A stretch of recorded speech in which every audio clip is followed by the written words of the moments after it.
Just the touch of your hand makes me tremble within. Love the smell of your hair. Man, feeling well, man. What's your name? My name is Cardi Cornish. And you a legend? I'm a legend. You're a legend here in Baltimore City. Where we at right now? We live in the 17, Pennsylvania Avenue. The legendary Pennsylvania Avenue. Man, the last time I saw you here, you were doing something just across the street here. What were you doing? Oh yeah, I had some food left over from an event. We brung it out and fed a couple of people, man. Why you do that? Nice soul food. Why you do that? Man, the love that God has shown me in Christ, man, it overflows. That's how it overflows. That's right. We got more than we can use. Already was high within San Antonio, Winchester community, but the age group is getting younger. Children under the age of 18 being murdered in San Antonio has a high peak right now. So our goal is to catch the children.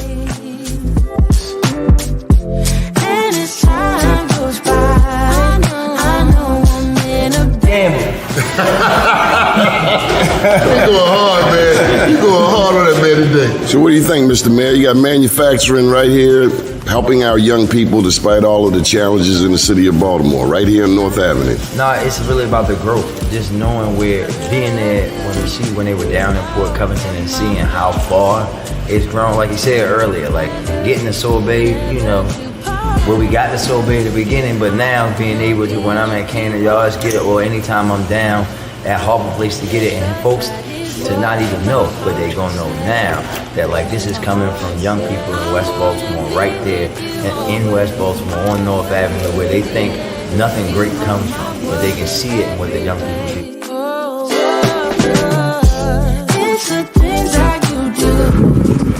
Here on the Pike, Mississippi, our very dear friend Floyd Mathis.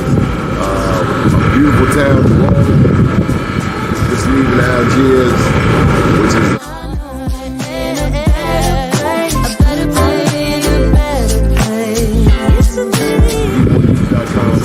update 10 years since Katrina. The news. It's a smile on your face. And as time goes by, I know I'm in a better place. I'm in a better place. All right, y'all, this is what I came to New York for. Besides the Black Wall Street Awards, we're going in here and get some of this real good jerk chicken. Johnny Glover, out.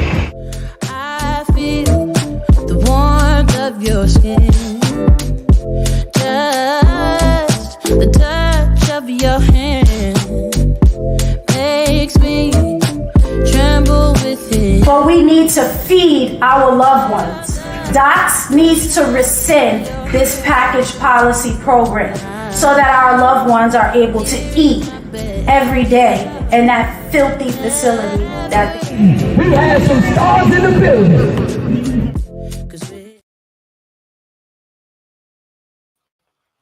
First name's Doni, last name's Glover, in it to win it for the long haul, baby. Top of the day to you, we have a head banger. Shelonda, Stokes, how are ya? I'm doing fine, thank you, Doni. Headbanger, that's a big one. Are you running for mayor? Are we gonna run you for mayor? No. We have our mayor in place. We are excited. No.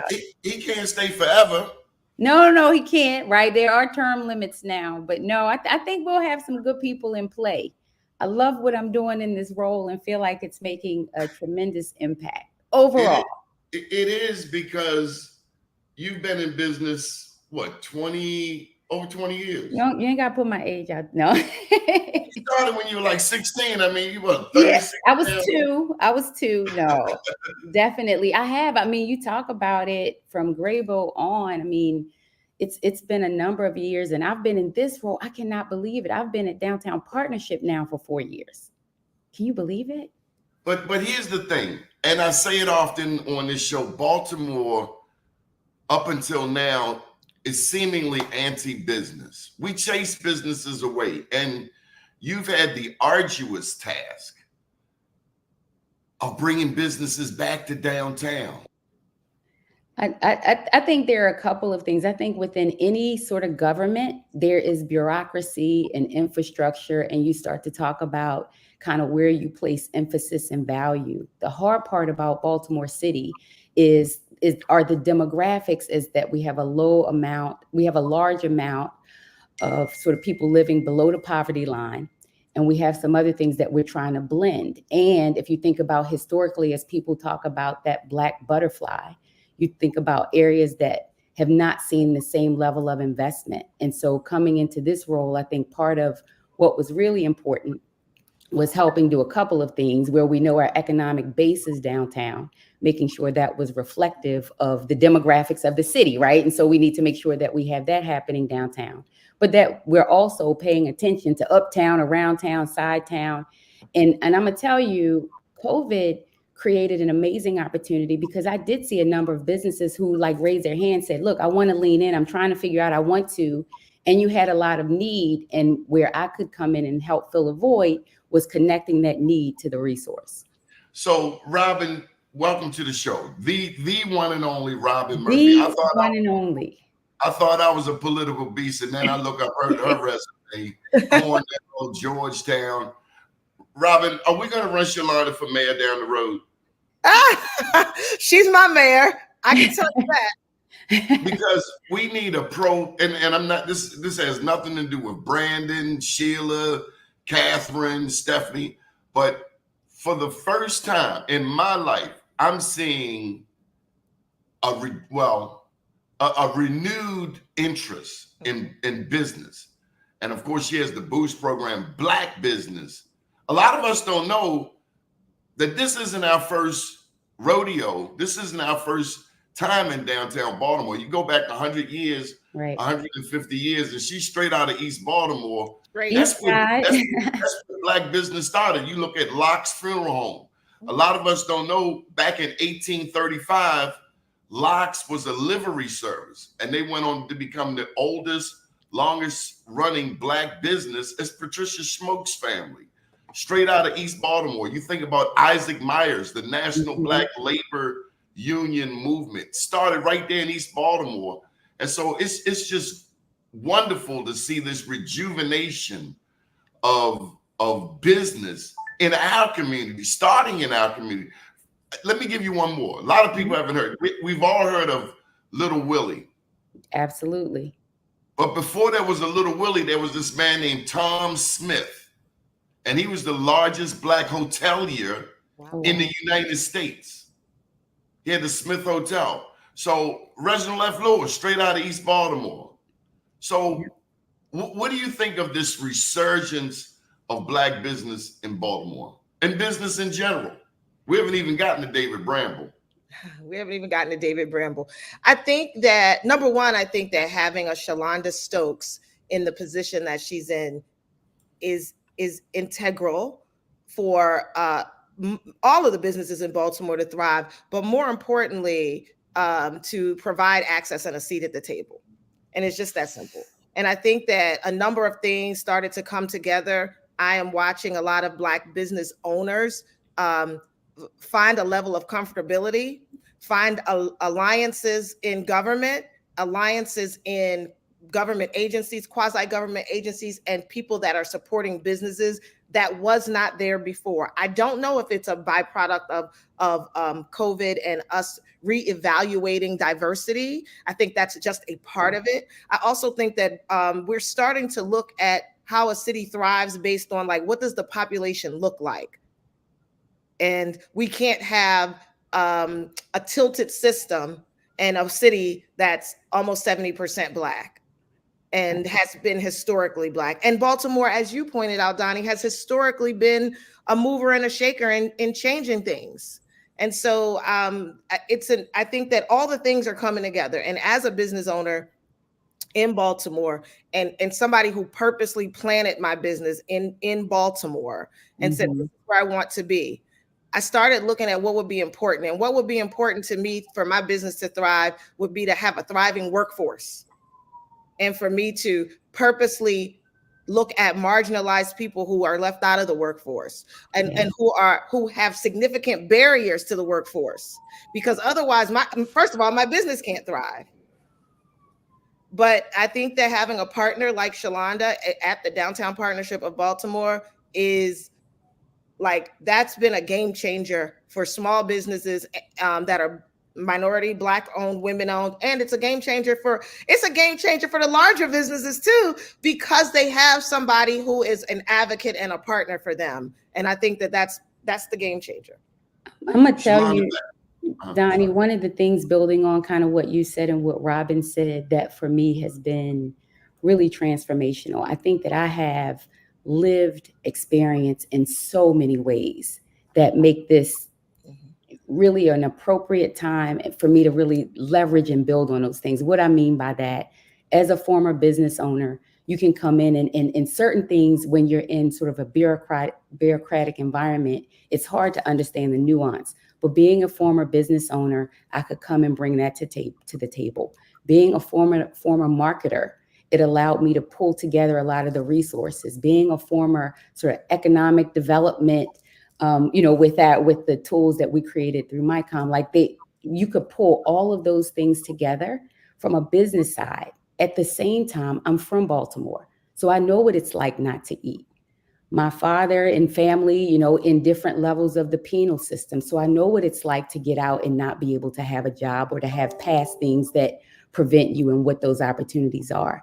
And unfortunately, my brother was murdered a couple of years ago. So I also know what it's like to be on the victim side in a city where the crime is going on. So all of those things, pulling all of those things together, it's how do we get comprehensive solutions that involve the victim, the perpetrator, the money, the resource, the opportunity, the infrastructure, and come up with sustainable solutions.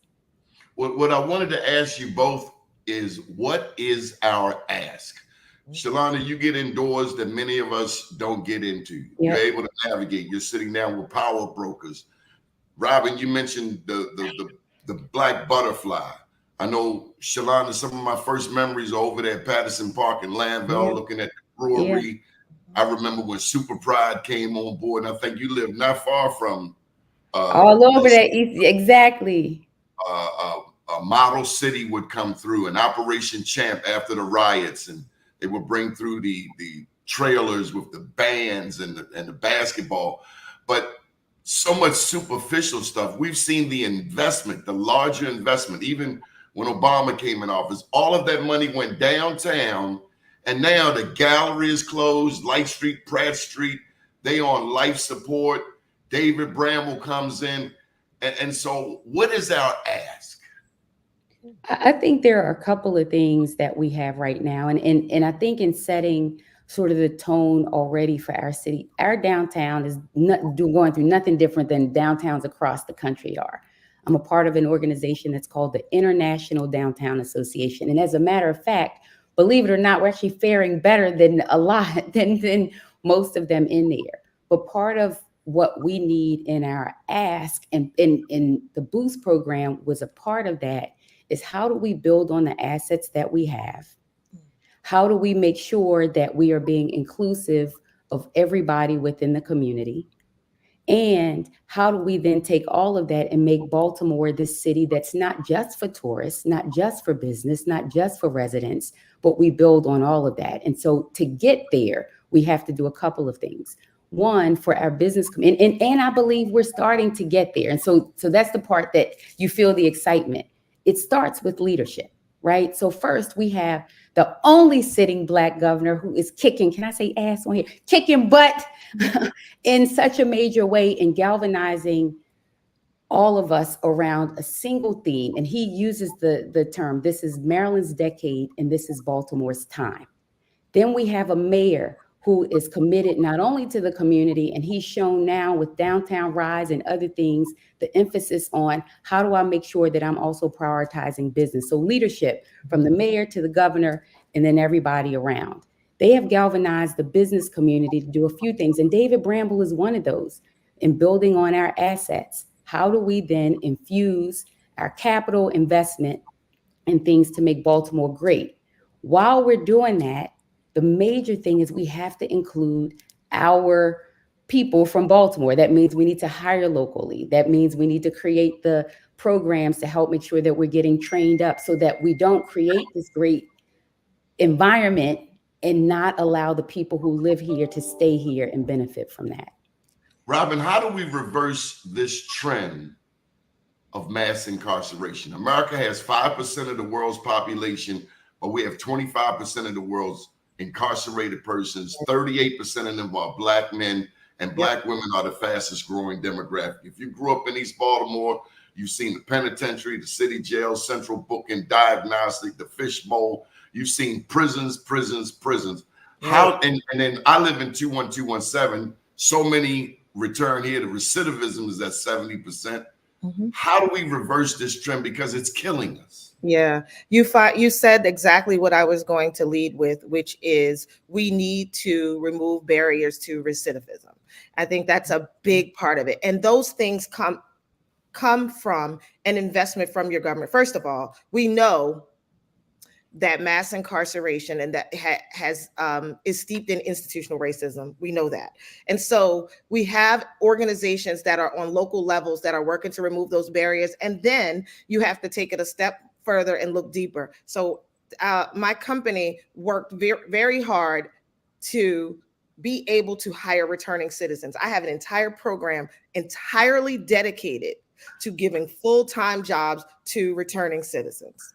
And it is, one, because it makes good business sense, and two, because it's the right thing to do, because I live in this society. I grew up in 21229 in a house that when my family bought their house in Edmondson Village, they were the second or third Black family in the neighborhood. You're talking about a long time ago.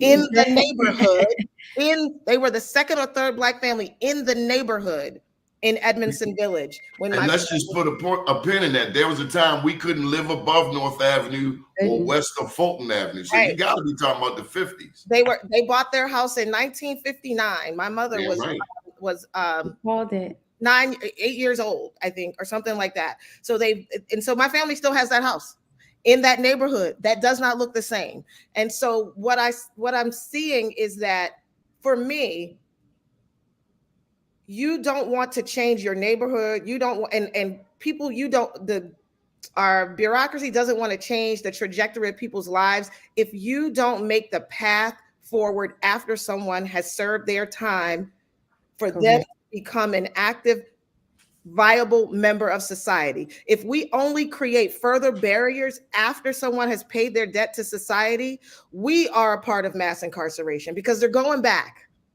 Absolutely. And think about things, talking about leadership, think about things that like Council President Mosby did with Ban the Box, right? Other things to remove the barriers so that people can create employment, similar to what Robyn is talking about at Downtown Partnership. We make sure, like in our first level of employment, for them that we're not looking at those things so that we can create opportunities. But guess what happens? So what happens is that first you get you get a champion like City Council President Nick Mosby. After you get that kind of champion that works on the side of the city to make sure that doesn't do, then we literally had to fight. We were in a couple of our businesses, we're franchisees. So we then had to fight the franchise who was still putting barriers in place in their background checks for people that I was hiring in my company. And so we personally fought them and said, listen, where we live in Baltimore, where we want to hire people, this is not going to work. You checking marijuana convictions from 15 years ago is eliminating me from hiring people who want to work.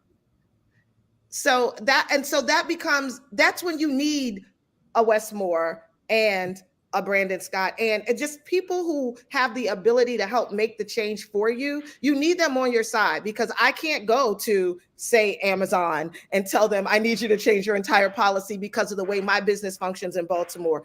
I also need to have invested partners at the state and local level. And that's what we finally have in Baltimore. And then the other side of it, when you ask, what are we asking for? We're asking for banks to support Black-owned businesses and to remove those barriers to funding Black owned businesses. That's been my ask. Shelonda, we have the largest Black caucus in the country, the state of Maryland. We have more Black state senators, more Black delegates than any other state in the country, at least according to Maryland Matters. We have a Black governor. We have a Black attorney general. Yep. We have a Black treasurer, a Black mayor, a Black city council president, a Black comptroller here in the city, a Black state's attorney. We have more Black elected officials than ever before, especially going back to the days of Judge Joe Howard. Are we making enough progress? What do we need? What else do we need? We've got the bench stacked. We do, but we've also not had stability. And so for the first time, what we're hoping is that we can keep our leadership in place, at least for a couple of terms, so that we can get stable. In any organization, it's going to take you a few years to get in and understand what's happening. We know, especially within the city, changing our systems, getting our systems even brought into this century has taken a while. Now we're at a place that I think we have our systems in place.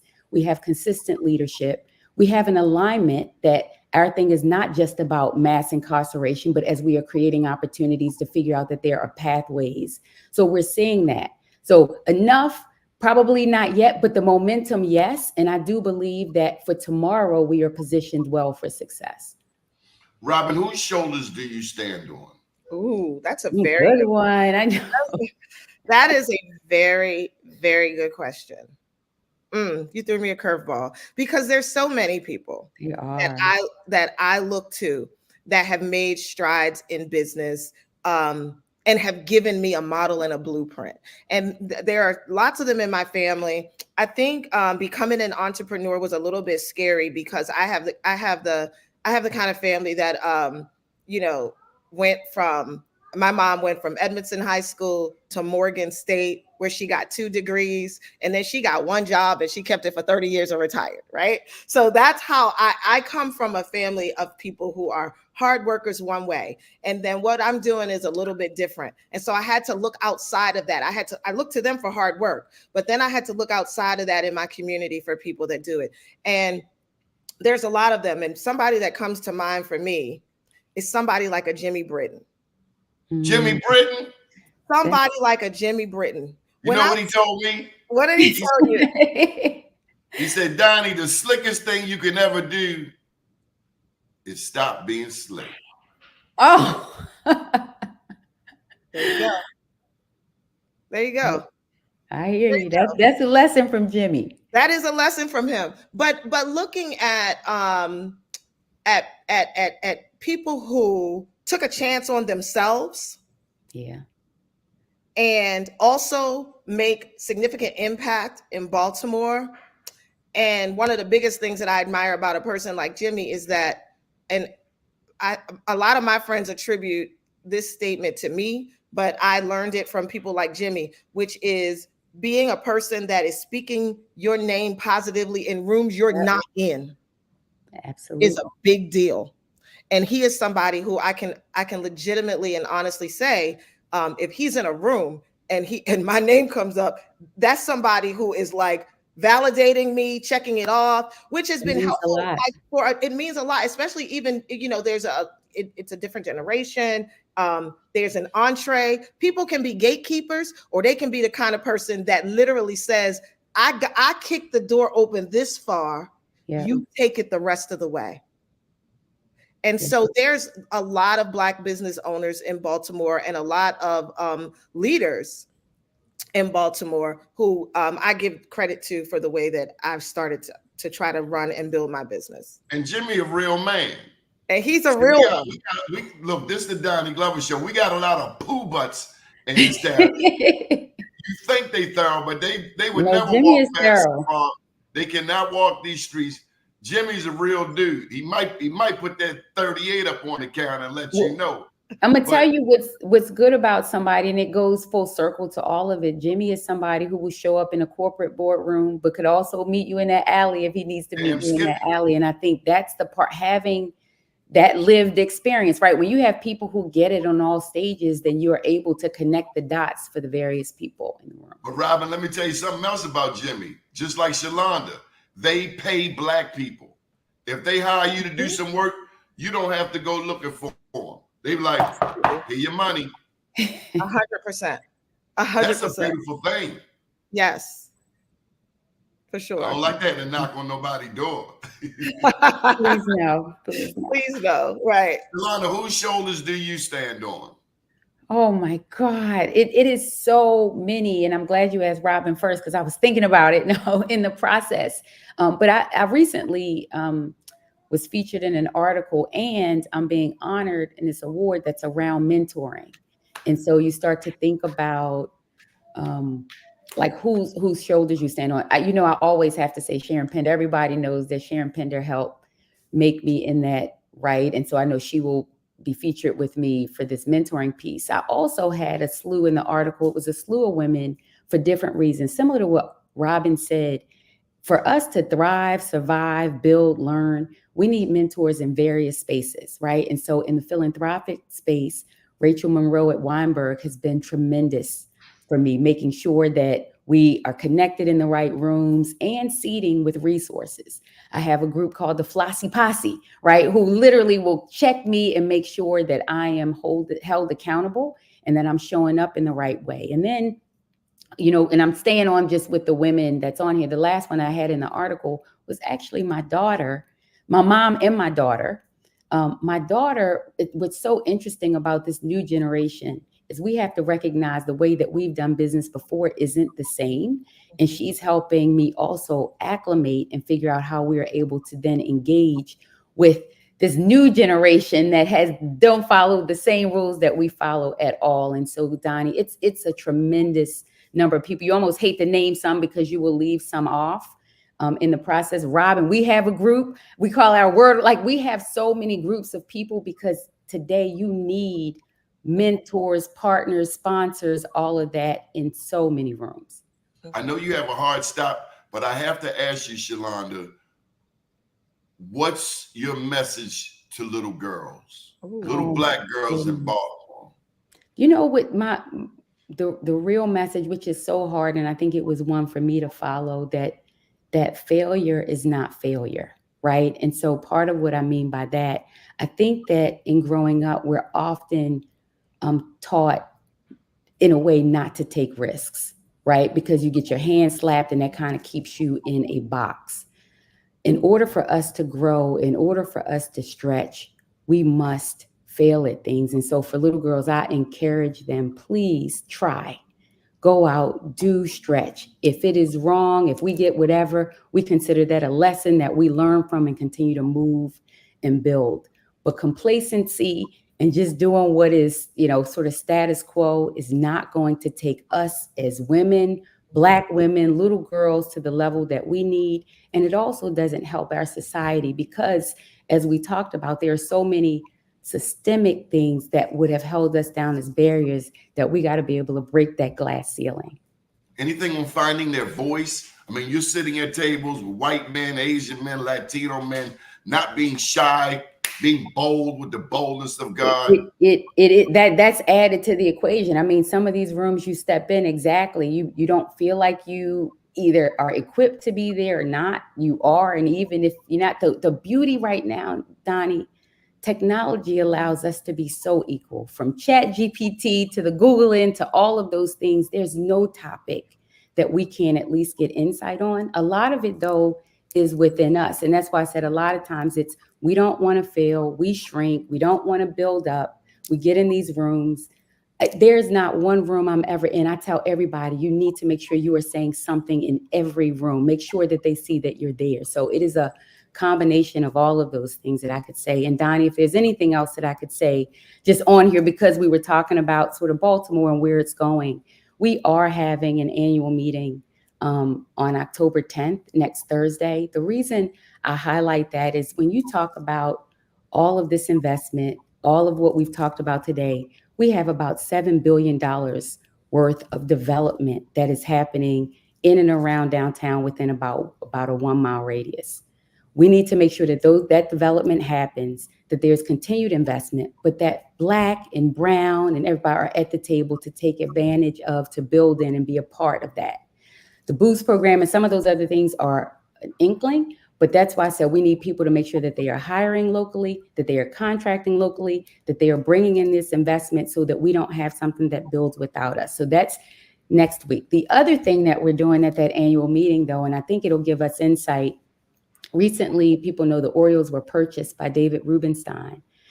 And I'm doing a fireside chat with David because you have there a billionaire who said, you know what, I'm going back. I want to invest.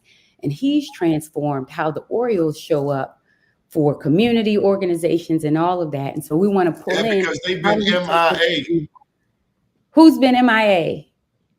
The Orioles, not like the Ravens. You see the Ravens all in the community. Oh, I miss the days of Al Bunbury, Paul Blair, Ken Singleton, Lee May, when Black people were a part of the Orioles. And so, they do have Carrie, who's actually on my board now, who is on there. I think they've hired Carrie Watson, somebody who is really able to help integrate community in that way. So I think that was a very good hire for the Orioles.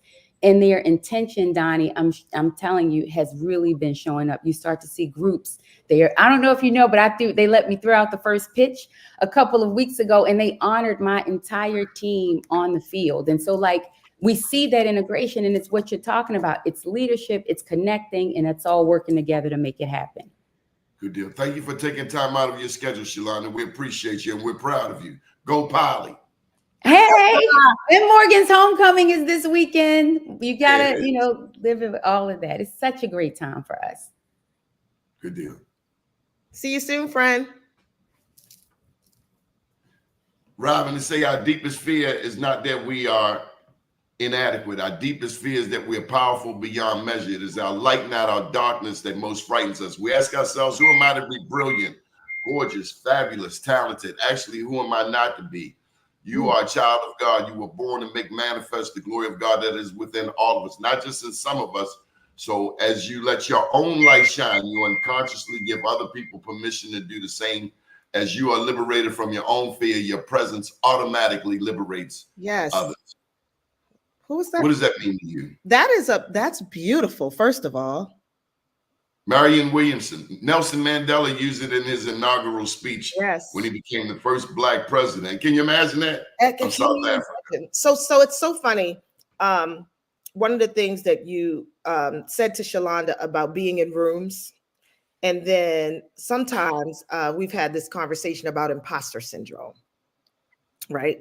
And that you just read is the reminder that imposter syndrome is not real, especially for a woman of color that has been through some things and seen some things and earned her way into every room.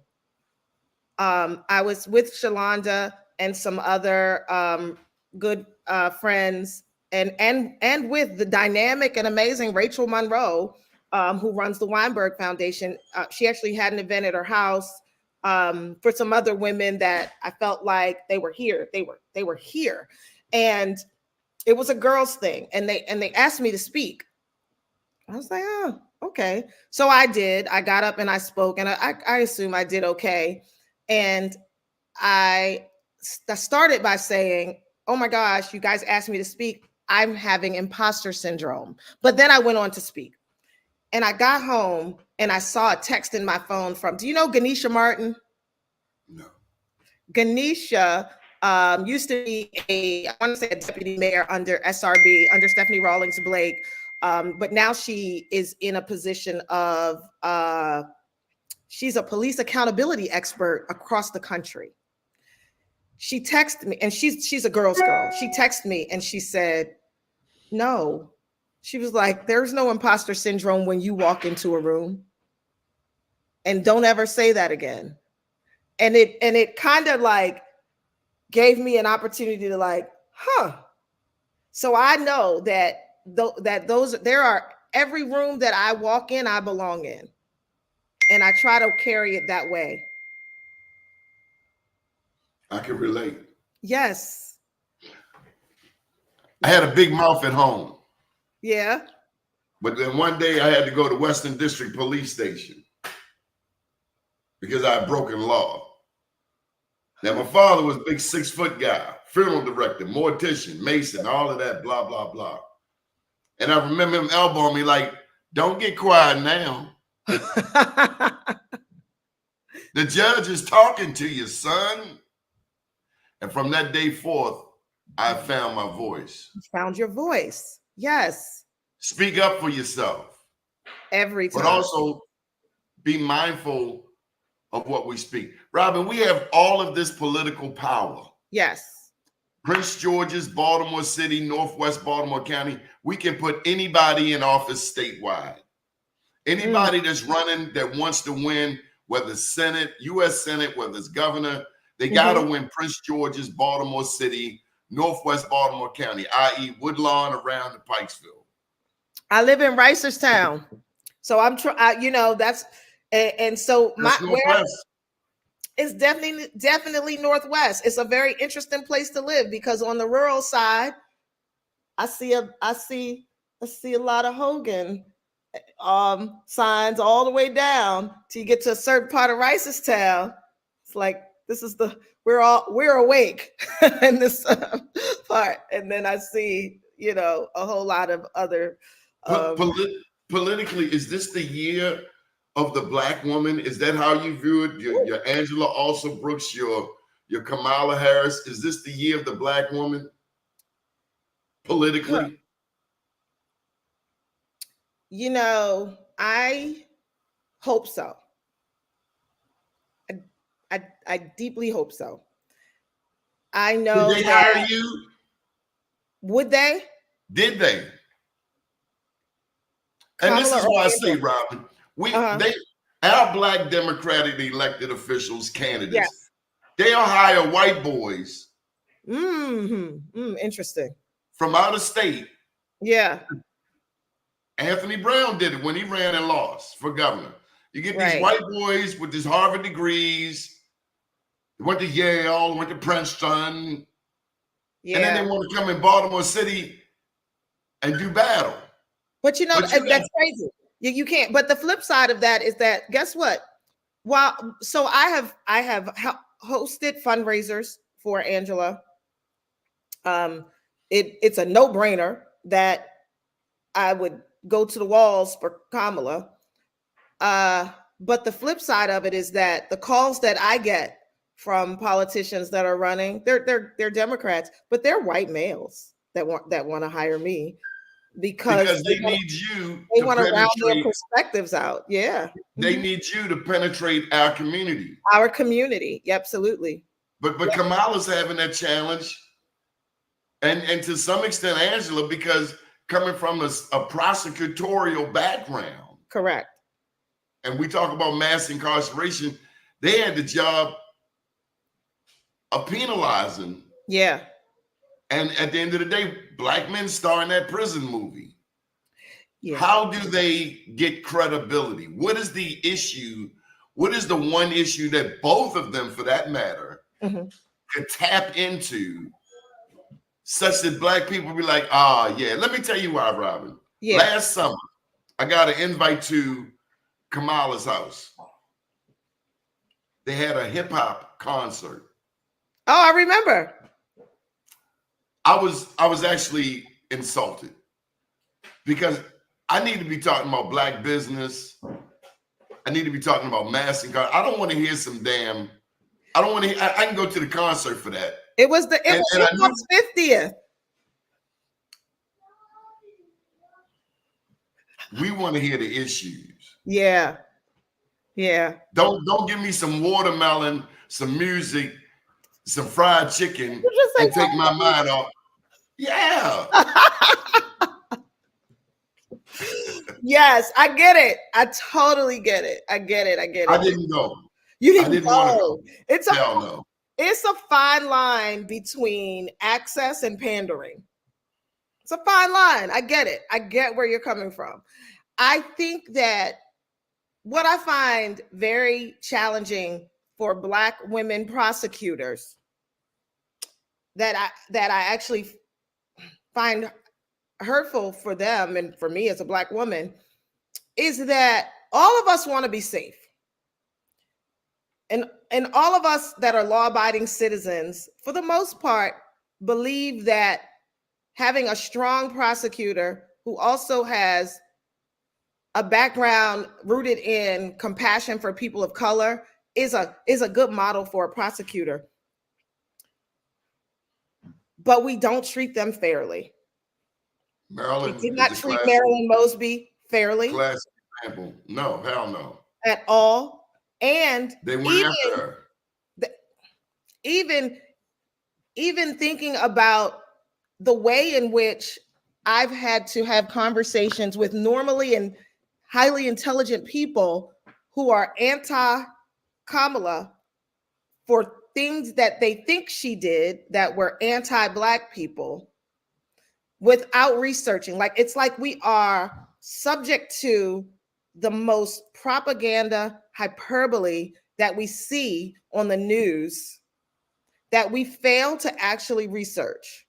And she's been harmed to a certain extent by people that look like me who think that her policies were anti-Black male, and they're using it to pit us against one another. You know, because if I'm a victim of carjacking, I want the person locked to up, face justice. Yeah. And I want the prosecutor to be able to be supportive of that justice being proven and meted out. But I think that, and I used to literally tell people this about Marilyn. I was like, you want her to have our back. We want her to have our back against unruly policing and lack of police accountability. But we also want her to have our back in terms of crime fighting. And that's a fine line to walk. And I feel like we hold Black women to a different standard in the same role that we hold white men to, and in some cases, Black men. I remember that kid went to Northwestern High School, got his arm broken by the Shamrim, the Israeli task force up in Park Heights. And Greg Bernstein did not charge it as a hate crime. And those people literally got away with murder. Correct. And that was one of the major reasons that we did want a Black state's attorney in there. Maryland got in there, and you know, I supported her 2 opponents the first 2 times. This third time around, I could not throw her under the bus because they were piling on to her. Ivan Bates probably didn't appreciate me supporting her, but there was no way I was going to use this Black news outlet to pile on for her because she was fighting for us. And they were coming after her, and it was so obvious. The Fraternal Order Police, the way, I mean, I live right here where Freddie Gray died, where his death, all of that started, right here in Sandtown. So to have someone like her stand up for us, and she can fight. I'm gonna tell you when I fell in love with her spirit. She said, "I'm built for this." Yes. And they did everything they could to break her. And it's challenging to watch. It is challenging to watch the ways in which we go after Black women politicians. You ask my girl if she's running for mayor, and then she's looked back and seen all of this stuff. And it makes it hard because she would make a hell of a mayor. She would make an amazing mayor. But when you look at what you risk, the personal risk and the personal sacrifice, it almost seems, you know, it seems like it's just not a winnable situation. With you and me at her side, she'll be just fine. And she knows how to code switch. She knows how to navigate. It takes all people. I tell you this, nobody is going to be an effective mayor, white or Black, unless we at some point deal with America's original sin. Back in 1910, Robyn, Mayor J. Barry Mahou brought in an ordinance which said that Blacks couldn't move into white neighborhoods and whites couldn't move into Black neighborhoods. That housing policy was then replicated around the country until Baltimore deals with its original sin, racism. Yes. It can never go anywhere. She mentioned Nick Mosby and Ban the Box. It was a damn Democrat, Don Fry, GBC, who opposed it. Opposed Ban the Box. And so I just got to say this, and I'm glad Shelonda's gone, but it's been Republicans. See, I think we as a people are so married to the Democratic Party in a 9-1 Democratic city, a 2-1 Democratic state. Oh, I'm not your side piece. Yeah. We are the piece. And until you come to the table and treat us correctly, we will look at this Republican candidate. I'm not talking about Helicopter Man, Orange Man. I ain't talking about him at all. He got 34. He should be under the penitentiary. But when I look at West North Avenue, Ehrlich gave Coppin more money than it ever got in its history. Yes. They've expanded from Baker Street to Gwynns Falls. Hogan, Rutherford, they've established this West North Avenue Development Authority that Westmore has put $28 million. I'm just saying we're political neophytes and we got to learn to play both sides. What do you think, Rob? Oh, no, I 100% agree. But I also think that that as Marylanders, we have done an exceptional job at it. I don't necessarily, like Ehrlich and Steele. Michael Steele's he's a Republican, and I don't agree with him. I don't agree with Michael on things like abortion, but he's a Catholic, so so that is, I get it.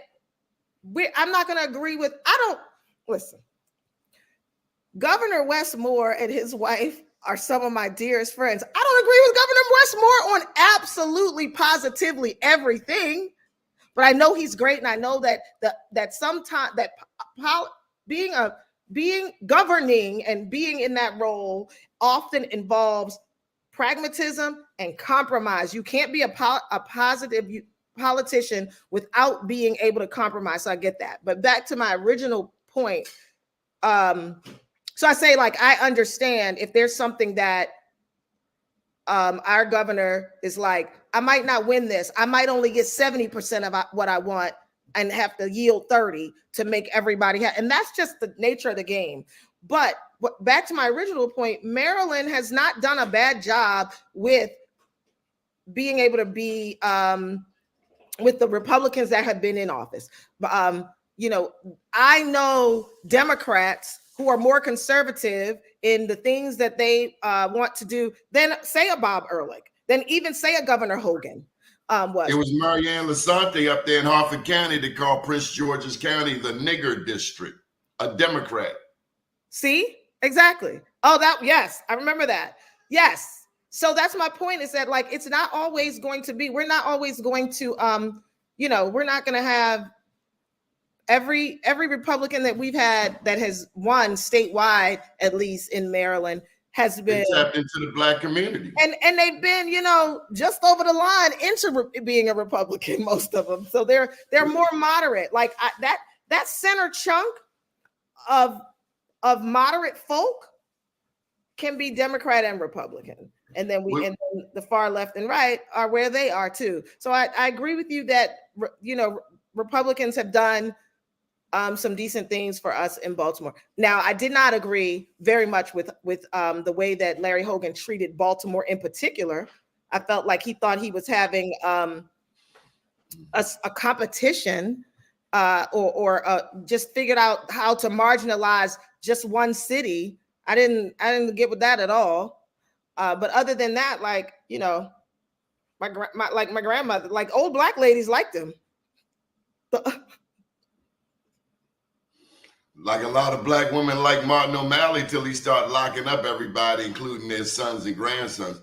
That part. Look, I wanted to shift to Baltimore County. Yes. Right now, Montgomery County, Prince George's County have roughly 1 million people, nearly 1 million people. Their county council has 11 districts. Okay. Baltimore County still has 7. You got nearly 855,000. Most recently, Izzy Patoka sided with 3 Republicans to create, instead of 7, up to 9 district seats. Mm-hmm. But he sided with the 3 Republicans, and some of the Democrats, some of the Black Democrats, you're talking about Adrian Jones, Ben Brooks, Veronica Wright. I always mess her name up because she's the newbie. Scott Phillips. Scott. They are keeping an eye on him. Then it's Pat Young, who's there's this fight: Julian Jones, Pat Young, Izzy Patoka, because Johnny Olszewski is on his way out the door. Baltimore County is very conservative, although they keep hiring black school superintendents. I mean, Baltimore County is scary, but I mention it because so many people from West Baltimore have made the trek out Liberty Road, out Reisterstown Road. All of my family's out there, but we are so politically unastute. We don't go to Thompson. We might go to the African American Festival out there, but we don't go to the county council meetings. Yeah. And so Julian is really left out there by himself. Nobody even mentions Ken Oliver's accomplishments anymore. Any message for the blacks, the upwardly mobile, educated blacks? That's my soapbox right there. And everything you said is true. Like, first of all, it felt weird that, you know, Julian couldn't be born until the other Ken was out. Like, we were not willing to have more than one black city council person on the Baltimore County Council. And I think the more people realize that we are in, when I go places in Baltimore County, I see a huge level of diversity until it gets to the decision makers. And I think that's so unfortunate. And we've been able to do it on the state level, like with a Scott Phillips being a new legislator, like with Adrian Jones, and I'm in both of their districts, right? With that, we've been able to accomplish it on the level of state legislature. And and I think it's for the same reason that we need more districts. It's for the same reason that we need more districts, because that way we'll have more opportunity. I'm 100% for 11, not 9 districts in Baltimore County. I think it needs to be 11. It needs to be broken down a little bit further. But people are moving slow. And it's the thing about the power system, the way it's set up, is designed for us to not be successful with having more people of color in the council. So, like, for example, I'm in Reisterstown, and there's everything in one zip code, 21136. There's everything from Section 8 housing to transitional housing for families recovering from being houseless, to farms and 15-acre homes, houses sitting on 15 acres, houses that are valued at $2 and $3 million. And no one's considering the ones that need the most consideration. And they're the ones that are least likely to be engaged in the political process. So what we're hearing from is the horse people. You know, we got a lot of agriculture out here, a lot of horses. Those are the ones that are being heard. And the people that are in the more densely populated areas with the lower levels of income are disengaged from the political process in Baltimore County. And here's one of the reasons I think why, Doni. Overall crime is low. If you compare the crime in Baltimore County to Baltimore City, people in Baltimore County feel like I don't have anything to worry about. And it's not true. It is not true. First of all, let's check how much crime is being committed in Baltimore City by people who live in Baltimore County. Come on, I tried to tell Vicky Allman that. That's why she lost. She said in the debate, we don't want the county to be like the city. I'm like, hold up, baby. All the dope dealers live in the county. Baltimore County surrounds the entirety of the city. The spillover is real, both ways. But if Baltimore County gets 50 murders in a year, that is a huge number to them. And the population is significantly larger than Baltimore City. So I think people think they're safe. They're not safe. You're not safe when, you know, policing is different. And I remember that police hip tossed that black lady out there in Ramsdale. He took a black lady and hip tossed her. I have a black son who is by anybody's measure, a model child.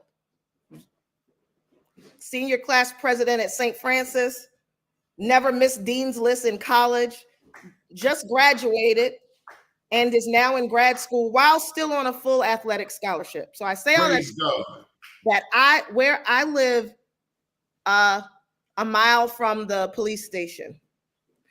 My child has a regular nice car. I have a fairly nice car. I drive my car past that police station every day. Every single day. 5 times a day, picking my kids up, dropping my kids off, going to the store, going out to my office, everywhere. In order to get out of my community, I got to drive past the police station. My car does not have a front tag on it. That's the way they gave it to me. I don't even have one. I let my child drive my car one day. I was in the passenger seat. The very first day my child drove past my 6'9" black son. Whoop, whoop. Drove all of them. All of them. And pulled him over.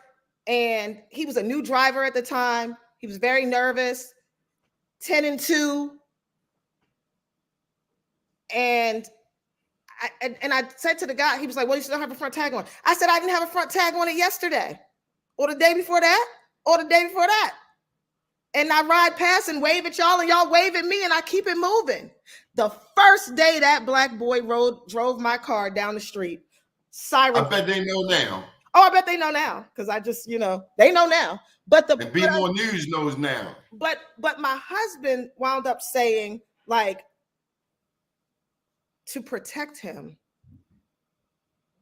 don't either put the front tag on your car or don't let him drive your car anymore, because one day you're not going to be in the car with him. Yeah. And harm, he said you might be right, but harm might come his way. Yeah. And the most important thing is to protect our son. And I get that, but what I hate is that the standard, like, I got to teach my child to protect himself from criminals and police officers. And that's not fair. Well, that's what's happening in Baltimore County on a regular. Yeah. On a regular. And I'm glad you know this though, Robyn, because some of us, I'm down with triggers, rats, and roaches. And I know when you go to the county, you got bunny, rabbit, deer, and foxes. Yep. We ain't got no bunny, rabbits, deer, and foxes there in 21217. If it is, they can be sold on the avenue by 6 p.m. But I just want, because all my family, they call me, hey, who to vote for? Yes. Who to vote for out here? I'm like, you don't know I want their cell number. If you're running for delegate, I need your number. I need your number. You mentioned transition houses. I learned this from both Dan Moorheim, Bobby Zirkin. You have more group homes. Sure. In Randallstown than anywhere in the state. I believe that. Many owned by black people. I believe it. Yes, I believe it. They moved across the street from my brother and wreaked havoc. Yes, Franklin Middle School actually has a dedicated sort of counselor that works with that because of Hannah Moore Center. In the spring, they have chronic absenteeism because of how many families are coming and going from the group homes. You can't have stability for your children, and they're missing school and they're being behind. And we're not really addressing it well.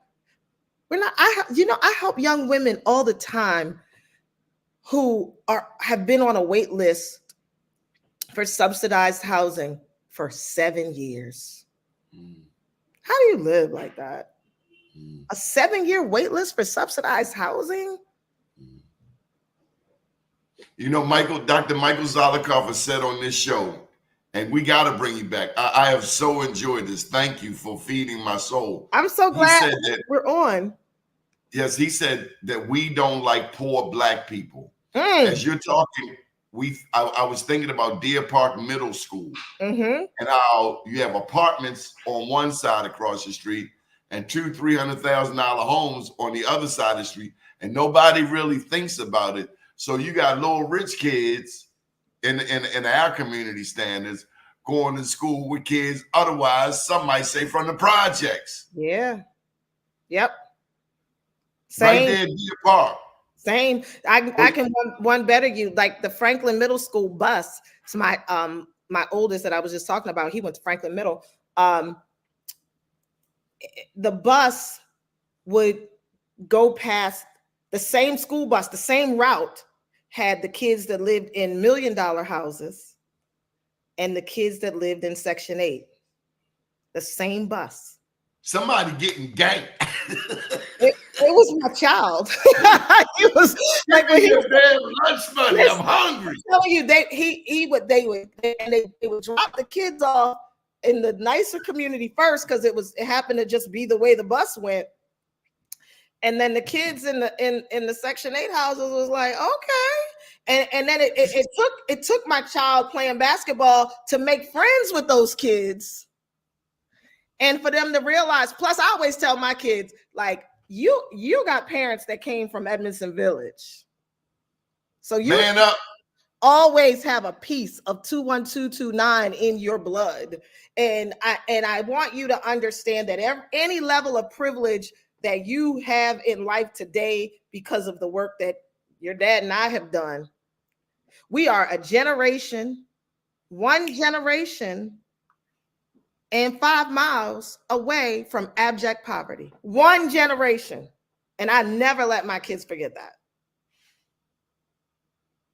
Any final thoughts for this show? We got to bring you back.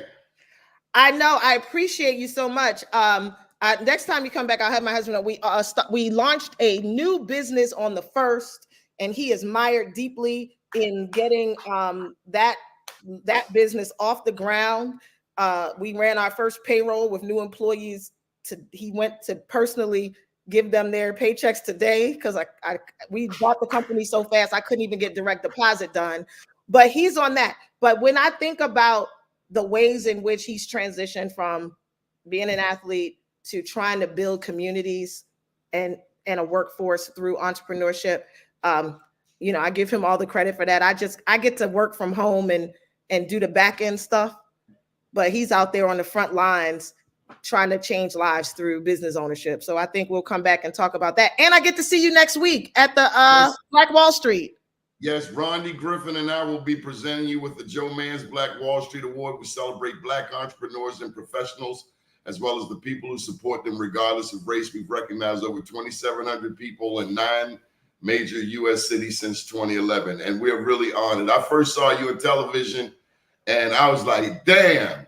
I cannot wait. I had dinner with my friend and business partner, Chris Simon, who is the owner of Black Swan. And I was like, you going to be here next week? I was like, oh, what's happening? And because he's all around. And I told him, I was like, this is probably more exciting for me because I've received Baltimore Business Journal and other places honors. When people that look like me and represent what I represent recognize me, that trumps anything for me. So I'm deeply honored and I can't wait. Robyn, we appreciate you. Thank you. How can people get in touch with you? Okay. Oh, anybody hit me up on my socials. I am at Mrs. Media Mom on Instagram. And that's probably the easiest way to reach me. I'm super responsive. I'm always in my DMs answering folk, especially women that are looking, and other business owners and other Black folk in Baltimore that are looking to do good things for Baltimore. I'm with you. Hit me up at Mrs. Media Mom on Instagram. Up to date, down tomorrow. Do your day and everything will follow. Nothing to it but to do it. I got to do it. Regardless of how I feel. We appreciate you, Robyn. I am somebody. I am my brother's keeper. Good morning, world. Good morning.